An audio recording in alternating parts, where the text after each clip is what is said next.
नमस्कार दोस्तों, आइए जानते हैं आज मध्य प्रदेश की बड़ी खबरें। आज की पहली खबर है कि राज्य को 7,000 करोड़ रुपए ज्यादा देगी। केंद्र सरकार मध्य प्रदेश की बिगड़ती आर्थिक स्थिति के बीच एक राहत भरी खबर सामने आई है। प्रदेश को केंद्र सरकार द्वारा दिए जाने वाले फंड में इस बार खासा इजाफा हुआ है। केंद्रीय योजनाओं के लिए प्रदेश को दी जाने वाली राशि के प्रावधानों की घोषणा के मुताबिक इस बार राज्य सरकार को करीब 7,000 करोड़ रुपए ज्यादा दिए जाएंगे। मध्य प्रदेश सरकार को यह राशि इस वित्तीय वर्ष में दी जाएगी। राज्य सरकार को इस साल केंद्रीय योजनाओं के संचालन के लिए 44,255 करोड़ रुपए मिलेंगे। पिछले साल की तुलना में यह करीब 7,000 करोड़ रुपए ज्यादा हैं। यह राशि चालू वित्त वर्ष में ही मिलेगी। पिछले बजट से ज्यादा राशि की घोषणा से न केवल प्रदेश की वित्तीय स्थिति सुधरेगी, बल्कि विकास में भी तेजी आएगी। स्कूलों में चलेंगी बोर्ड से मान्य किताबें, मप्र, निजी विद्यालय, फीस तथा संबंधित विषयों का विनियमन नियम 2020 प्रसारित किया गया है। कलेक्टर धर्मेंद्र कुमार जैन की अध्यक्षता में जिला पंचायत सभागार में फीस तथा संबंधित विषयों का विनियमन नियम के संबंध में बैठक हुई। कलेक्टर ने कहा कि मप्र निजी विद्यालय 2020 की धारा 3 एवं 4 के तहत शुल्क विवरण स्पष्ट एवं मदवार उल्लेखित किया जाए। भोपाल के 26 चौराहों पर लव जिहाद के खिलाफ प्रदर्शन। राजधानी भोपाल समेत प्रदेश के कई शहरों में शुक्रवार को लव जिहाद के खिलाफ सकल हिंदू समाज ने प्रदर्शन किया। भोपाल में तो 26 प्रमुख चौराहों पर एक साथ विरोध प्रदर्शन किया गया। इसमें सैकड़ों की संख्या में सनातन धर्म से जुड़े लोग शामिल हुए। सकल हिंदू समाज का कहना है कि इस प्रदर्शन का मकसद लव जिहाद के बढ़ते मामलों के खिलाफ समाज को एकजुट करना है। साथ ही सरकार से इसे लेकर कड़ा कानून बनाने की मांग है। प्रदर्शन के दौरान लव जिहाद के आरोपियों को फांसी की सजा दिए जाने की मांग की गई। कमलनाथ ने पूछा, कितने समय में पूरी होगी जातिगत जनगणना? 2024 के लोकसभा चुनाव से पहले कांग्रेस ने जाति जनगणना को मुद्दा बनाया था, लेकिन कांग्रेस सत्ता में नहीं आ पाई। अब केंद्र की मोदी सरकार ने जाति जनगणना कराने का फैसला ले लिया। इसे लेकर कांग्रेस के दिग्गज नेता पूर्व मुख्यमंत्री कमलनाथ ने शुक्रवार को एक बार फिर एक्स पर अपनी प्रतिक्रिया दी है। मध्य प्रदेश के पूर्व मुख्यमंत्री कमलनाथ ने शुक्रवार को सोशल मीडिया एक्स पर लिखा कि पहले तो भाजपा जातिगत जनगणना का विरोध कर रही थी, बल्कि राहुल गांधी पर हमले भी किए जा रहे थे। राहुल गांधी के संदेश का ही असर है कि भाजपा भी जातिगत जनगणना कराने के पक्ष में आ गई है। पेंशनर्स के लिए खुशखबरी, अब घर बैठे बुजुर्गों को मिलेगा जीवित प्रमाण पत्र। पेंशनर्स के लिए उपयोगी खबर है। उन्हें हर साल जीवित प्रमाण पत्र जमा करने के लिए डाकघर या बैंक के चक्कर नहीं लगाने होंगे। भारतीय डाक विभाग ने डिजिटल सेवा के माध्यम से यह सुविधा घर बैठे उपलब्ध कराई है। डाकिया अब पेंशनरों के घर जाकर डिजिटल जीवित प्रमाण पत्र बनाएगा, जिससे उन्हें किसी प्रकार की परेशानी नहीं होगी और पेंशन समय पर मिलती रहेगी। डाक विभाग यह सुविधा इंडिया पोस्ट पेमेंट्स बैंक के माध्यम से दे रहा है। इससे बुजुर्गों को डाकघर की लंबी कतारों और बार बार चक्कर लगाने से मुक्ति मिल जाएगी। छतरपुर डाक मंडल के अधीक्षक मनोज कुमार सिंह ने बताया कि जो पेंशनर्स किसी कारणवश बाहर नहीं आ सकते या दूर दराज के क्षेत्रों में रहते हैं, उनके लिए यह सेवा अत्यंत लाभकारी है। फर्जी जाति प्रमाण पत्र से जीता चुनाव 5 साल के लिए अयोग्य घोषित भाजपा को नगर निगम में झटका लगा है। उसकी पार्षद कविता रैकवार का चुनाव रद्द करते हुए शहर के वार्ड 24 हनुमानताल को रिक्त घोषित कर दिया गया है। संभागायुक्त अभय वर्मा ने यह कार्रवाई कविता के जाति प्रमाण पत्र को निरस्त होने के आधार पर किया गया है। इसी के साथ उन्हें 5 साल के लिए नगरीय निकाय चुनाव लड़ने के अयोग्य भी घोषित किया गया है। हालांकि नगर निगम में भाजपा का बहुमत है और एक सीट गंवाने से उसे समस्या नहीं होगी। 10 मई से पहले जारी होगा एमपी बोर्ड का रिजल्ट। प्रदेश के लाखों स्टूडेंट अपने रिजल्ट का बड़ी बेसब्री से इंतजार कर रहे हैं। मध्य प्रदेश बोर्ड की 10वीं और 12वीं कक्षा की परीक्षाएं फरवरी से मार्च के दौरान आयोजित की गई थीं। इसमें प्रदेश के 17 लाख बच्चे शामिल हुए थे। मुख्यमंत्री डॉ. मोहन यादव ने शिक्षा विभाग के अधिकारियों के साथ बैठक में 10 मई से पहले रिजल्ट जारी करने के निर्देश दिए थे। अब Madhya Pradesh board of secondary education MPBSE अगले कुछ दिनों में रिजल्ट नोटिफिकेशन जारी कर सकता है। इसमें 10वीं 12वीं के परिणाम की तारीख और समय के अलावा कई अन्य महत्वपूर्ण जानकारी और निर्देश जारी किया जाएगा। मुख्यमंत्री मोहन यादव ने शिक्षा विभाग के अधिकारियों के साथ बैठक में 10 मई से पहले रिजल्ट जारी करने के निर्देश दिए थे। झाबुआ में व्यापारी पर हमला करने वाले का ढाबा हटाया। झाबुआ जिले के खवासा में प्रशासन ने एक अवैध ढाबे को बुलडोजर से हटा दिया। यह ढाबा उस व्यक्ति का था जिसने शनिवार रात को एक व्यापारी पर हमला किया था। व्यापारी जितेंद्र गहलोत जब अपने घर से ढाबे की ओर जा रहे थे, तब कुछ हमलावरों ने अंधेरे में रॉड से उन पर हमला कर दिया। घायल व्यापारी को गुजरात के दाहोद स्थित अस्पताल में भर्ती कराया गया। उनके सिर में चोट के कारण 50 टांके लगाए गए। रविवार को चौकी के सामने ग्रामीणों ने घेराव कर अवैध धंधे करने वालों के खिलाफ कार्रवाई की मांग की। जांच में पता चला कि हमलावरों ने पहले से ही व्यापारी की रेकी कर हमले की योजना बनाई थी। 3 से 20 मई तक एमपी में रैलियां करेगी कांग्रेस। मध्य प्रदेश कांग्रेस ने जातिगत जनगणना को लेकर बड़ा अभियान चलाने की घोषणा की है। कांग्रेस प्रवक्ता विवेक त्रिपाठी ने शुक्रवार को कांग्रेस कार्यालय में प्रेस कॉन्फ्रेंस में यह जानकारी दी। उन्होंने बताया कि 3 से 10 मई तक जिलों में रैलियां आयोजित की जाएंगी। इसके बाद 10 से 20 मई तक विधानसभा स्तर पर रैलियां निकाली जाएंगी। कार्यक्रम के अंतिम चरण में पार्टी कार्यकर्ता डोर टू डोर संपर्क करेंगे। भोपाल में जून में जातिगत जनगणना सम्मेलन करेगी कांग्रेस। कांग्रेस जून में भोपाल में जातिगत जनगणना सम्मेलन करेगी। इसके लिए लोकसभा में नेता प्रतिपक्ष राहुल गांधी आएंगे। कांग्रेस प्रदेश अध्यक्ष जीतू पटवारी ने बताया कि कांग्रेस जातिगत जनगणना को लेकर 2 महीने तक प्रदेशव्यापी जन जागरूकता अभियान भी चलाएगी। पटवारी ने कहा, राहुल गांधी ने बीते 11 वर्षों में करीब 2 लाख बार अलग अलग मंचों से जातिगत जनगणना की मांग उठाई।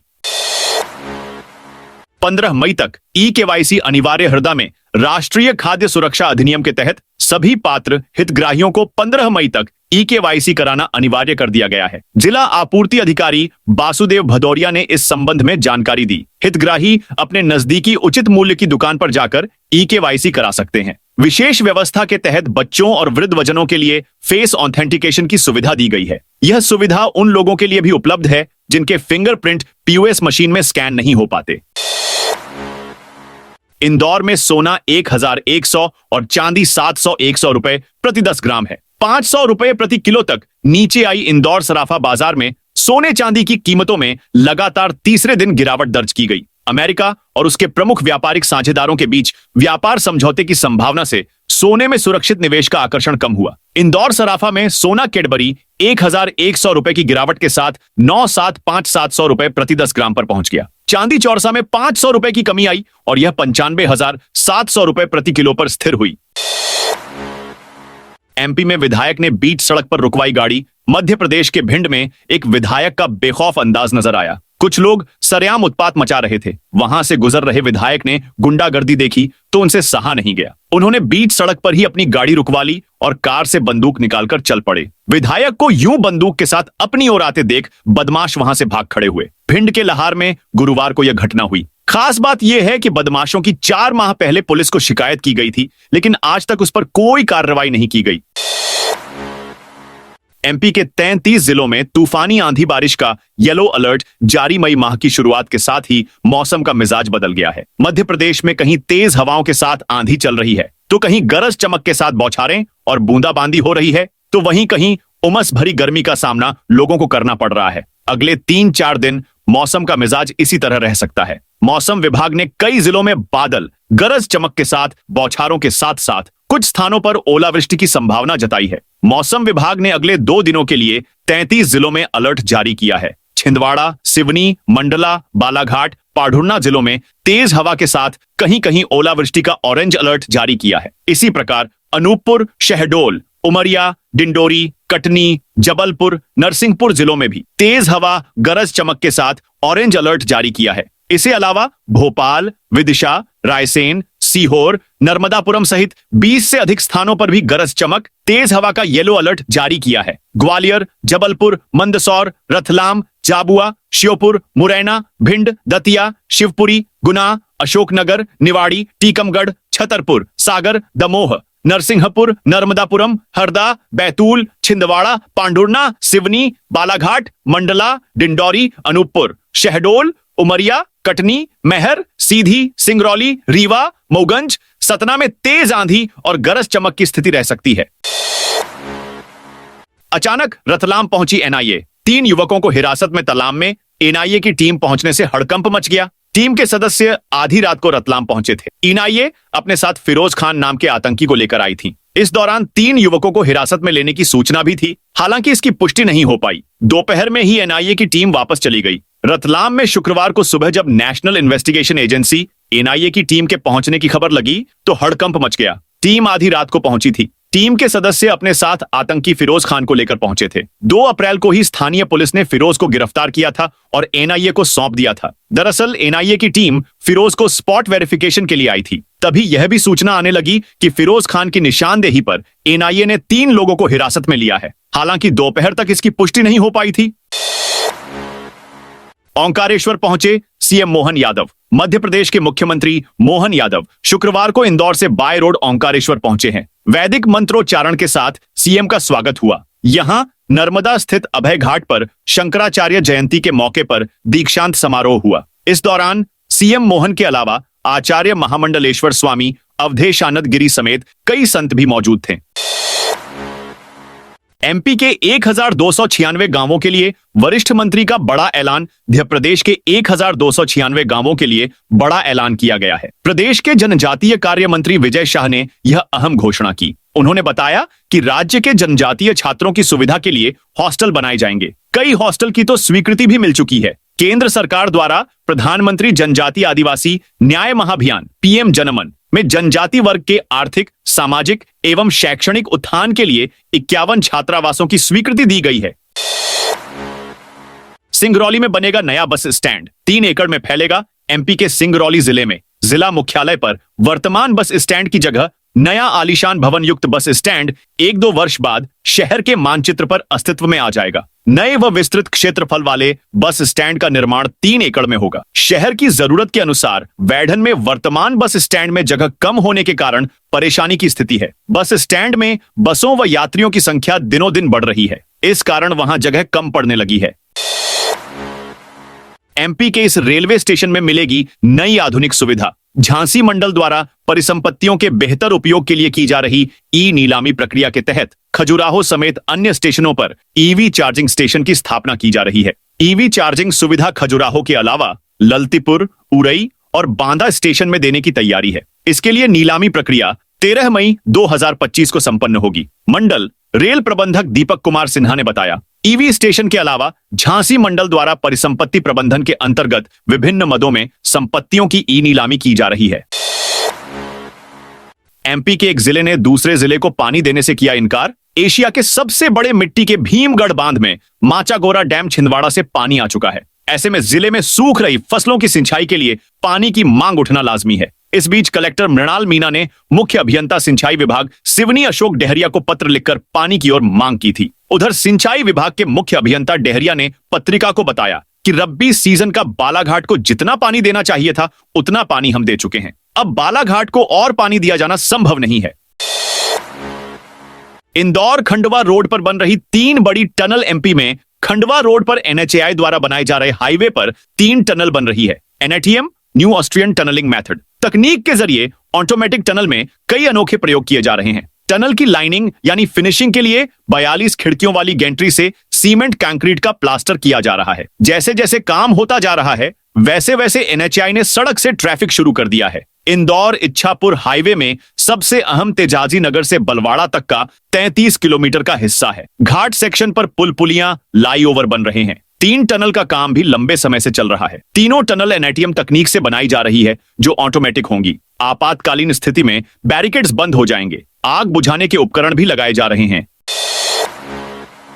विदिशा बस हादसे में 4 लोगों की मौत, मुआवजे का ऐलान। मध्य प्रदेश के विदिशा जिले में भीषण सड़क हादसा हो गया। इंदौर से सिरोंज जा रही एक बस दुर्घटनाग्रस्त हो गई। इसमें 4 लोगों की मृत्यु के समाचार हैं। मुख्यमंत्री मोहन यादव ने इस घटना पर गहरा दुख व्यक्त करते हुए मृतकों के परिजनों को आर्थिक सहायता देने का ऐलान किया है। बस का एक्सीडेंट विदिशा जिले की लटेरी तहसील में हुआ। यह बस इंदौर से सिरोंज जा रही थी। इस हादसे से मुख्यमंत्री मोहन यादव भी दुखी हैं। उन्होंने शुक्रवार सुबह ट्वीट संदेश में मृतकों को श्रद्धांजलि अर्पित की है। वहीं उनके परिजनों और घायलों के लिए आर्थिक सहायता का भी ऐलान किया है।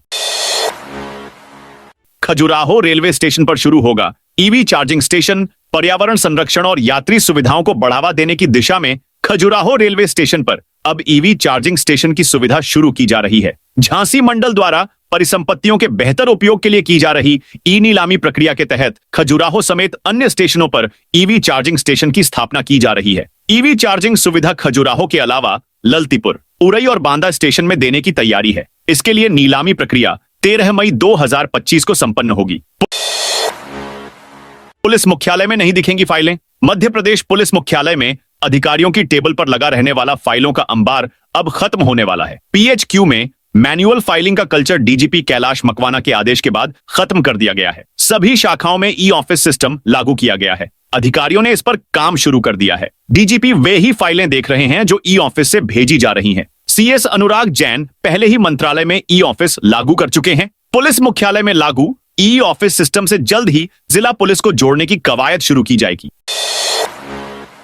एमपी पुलिस भर्ती में नया खेल। मध्य प्रदेश में पुलिस भर्ती परीक्षा में नया खेल चल रहा है। इससे जुड़ा मध्य प्रदेश के मंदसौर जिले में सामने आया है। यहां रहने वाले एक युवक को ऊंचाई कम होना बताया, भर्ती टेस्ट में फेल कर दिया गया। लेकिन जब युवक सरकारी मेडिकल बोर्ड में जांच कराई तो उसकी ऊंचाई कुछ और निकली, जिसके बाद युवक ने हाईकोर्ट का दरवाजा खटखटाया और हाईकोर्ट ने पुलिस को दोबारा युवक का टेस्ट कराने का आदेश दिया है। नरवाई जलाने पर 2 किसानों पर जुर्माना। सिवनी फसल कटाई के बाद नरवाई जलाने वाले किसानों पर अब प्रशासन सख्ती बरत रहा है। नरवाई पर आग लगाना प्रतिबंधित है। इसके बाद भी जो किसान आग लगा रहे हैं उन पर कार्रवाई की शुरुआत हो गई है। इसी के चलते बरघाट विकासखंड के 2 किसानों पर जुर्माना लगाया गया है, जबकि कुरई क्षेत्र के 3 किसानों को नोटिस जारी कर कार्रवाई की चेतावनी दी गई है। शंभू हत्या के आरोपी का अवैध घर। जमींदोज राजस्थान के डग में शंभू सिंह की हत्या के मामले में शुक्रवार को प्रशासन ने आरोपी फैजल का घर जमींदोज कर दिया। मंदसौर के बसई गांव में हिंदूवादी संगठन अवैध मकान तोड़ने की मांग को लेकर सुबह से ही सड़कों पर उतरा था। मौके पर बड़ी संख्या पर मौजूद पुलिस अधिकारियों ने लोगों को समझाने का प्रयास किया, लेकिन प्रदर्शनकारी अपनी मांग पर अड़े रहे। भीड़ के बढ़ते प्रदर्शन के बाद जेसीबी की मदद से मकान को जमींदोज किया गया। प्रदर्शन कर रहे लोगों का कहना है कि जब तक आरोपी का मकान नहीं तोड़ा जाएगा तब तक आंदोलन जारी रहेगा। गुस्साई भीड़ ने सरकार और प्रशासन के खिलाफ नारेबाजी की। लोगों का आक्रोश देखते हुए मौके पर भारी पुलिस बल तैनात किया गया है। नरवाई जलाने पर उमरिया में 15 किसानों को नोटिस। उमरिया के कलेक्टर धर्मेंद्र कुमार जैन ने नरवाई जलाने वाले किसानों पर कार्रवाई की है। मानपुर क्षेत्र के पिपरिया गांव में 15 किसानों पर 75,000 रुपए का जुर्माना लगाया है। कलेक्टर ने 21 अप्रैल को नरवाई जलाने पर रोक लगाने का आदेश जारी किया था। इसके बाद भी किसानों ने खेतों में नरवाई जलाई। नायब तहसीलदार की रिपोर्ट के बाद यह कार्रवाई हुई। कलेक्टर के आदेश के बाद राजस्व के साथ कृषि विभाग के अधिकारी कर्मचारी क्षेत्र में नरवाई जलाने वाले किसानों पर निगरानी रख रहे थे, जिसके बाद रिपोर्ट बनाई गई। प्रज्ञा ठाकुर की जमानत के खिलाफ याचिका पर सुनवाई रुकी सुप्रीम कोर्ट ने 2008 मालेगांव ब्लास्ट मामले में आरोपी पूर्व सांसद प्रज्ञा सिंह ठाकुर की जमानत को चुनौती देने वाली याचिका पर सुनवाई खत्म कर दी है। यह याचिका पीड़ितों में से एक के पिता निसार अहमद ने 2017 में दायर की थी। उन्होंने बॉम्बे हाई कोर्ट के प्रज्ञा ठाकुर को दी गई जमानत को रद्द करने की मांग की थी। कोर्ट में सुनवाई के दौरान याचिकाकर्ता की ओर से सीनियर एडवोकेट ने बताया कि अब एनआईए कोर्ट ने मामले में फैसला सुरक्षित रख लिया है, इसलिए सुप्रीम कोर्ट इस याचिका पर आगे सुनवाई न करे। कोर्ट ने यह तर्क मान लिया और कहा कि जब ट्रायल कोर्ट में फैसला जल्द आने वाला है तब इस याचिका पर आगे विचार करने की जरूरत नहीं है। ग्वालियर, उज्जैन, बुंदेलखंड दुग्ध संघों ने रेट बढ़ाए। राष्ट्रीय डेयरी विकास बोर्ड एनडीडीबी ने सांची के प्रबंधन संभालने के बाद MP state co operative dairy federation limited एमपीसीडीएफ से संबद्ध सहकारी दुग्ध संघों ने किसानों से खरीदे जाने वाले दूध के रेट बढ़ा दिए हैं। किसान दुग्ध समितियों को दूध बेचते हैं जो दुग्धों तक पहुंचता है। किसानों को प्रति किलो फैट के रेट 60 रुपए तक बढ़ाए गए हैं। एमपीसीडीएफ के अनुसार 1 मई 2025 से सांची के दुग्ध संघों ने यह रेट बढ़ाए हैं। दावा है कि इससे किसानों की आर्थिक स्थिति सुधरेगी। हालांकि अब सांची अपने दूध के रेट भी बढ़ा सकती है। हाल ही में अमूल ने प्रति लीटर 2 रुपए तक कीमतें बढ़ाई थी। लव जिहाद के खिलाफ हनुमान चालीसा पाठ और रैली। राजगढ़ जिले के छापीहेड़ा नगर में शुक्रवार को कथित लव जिहाद की घटना को लेकर सकल हिंदू समाज के आह्वान पर नगर में आधे दिन का स्वैच्छिक बंद रखा गया। इस दौरान व्यापारियों ने अपनी अपनी दुकानें बंद रखीं और सैकड़ों लोग विरोध प्रदर्शन में शामिल हुए। सुबह 10 बजे रामपुरिया बाबाजी मंदिर परिसर में बड़ी संख्या में लोग एकत्रित हुए। यहां सबसे पहले सभी ने सामूहिक रूप से हनुमान चालीसा का पाठ किया। इसके बाद लव जिहाद के विरोध में नारे लिखी तख्तियां लेकर रैली निकाली गई। रैली में जेसीबी मशीन भी शामिल थी, जिस पर कुछ प्रदर्शनकारी चढ़कर नारेबाजी करते दिखे। धार में 47 में से 17 विभागों में ई ऑफिस शुरू। राज्य सरकार ने सरकारी कार्यालयों को पेपरलेस बनाने की पहल शुरू कर दी है। जिला मुख्यालय के 47 विभागों में से 17 विभागों में ई ऑफिस सिस्टम लागू हो चुका है। इस व्यवस्था से सभी सरकारी काम अब ऑनलाइन होंगे। कर्मचारियों को फाइलों के लिए कार्यालयों के चक्कर नहीं लगाने पड़ेंगे। नई डिजिटल प्रणाली से सभी काम कंप्यूटर के माध्यम से निपटाए जाएंगे। इससे अधिकारियों और कर्मचारियों का समय बचेगा। फाइलों के भौतिक भंडारण की समस्या भी खत्म होगी। कर्मचारी अब डिजिटल सिस्टम का बहाना बनाकर फाइलों को नहीं रोक सकेंगे। एमपी सरकार को केंद्र से मिलेंगे 44,255 करोड़ रुपए। नरेंद्र मोदी सरकार ने केंद्र सरकार द्वारा संचालित योजनाओं के लिए मध्य प्रदेश को दी जाने वाली राशि के प्रावधानों की घोषणा कर दी है। चालू वित्त वर्ष में केंद्र ने मोहन यादव सरकार को करीब 8,000 करोड़ रुपए अधिक देने का फैसला किया है। एमपी सरकार को अगले वर्ष 31 मार्च तक इसका भुगतान किया जाएगा। तो दोस्तों, यह थी आज मध्य प्रदेश की बड़ी खबरें। आप इस वीडियो को कौन से जिले से देख रहे हैं, उस जिले का नाम जरूर बताइए।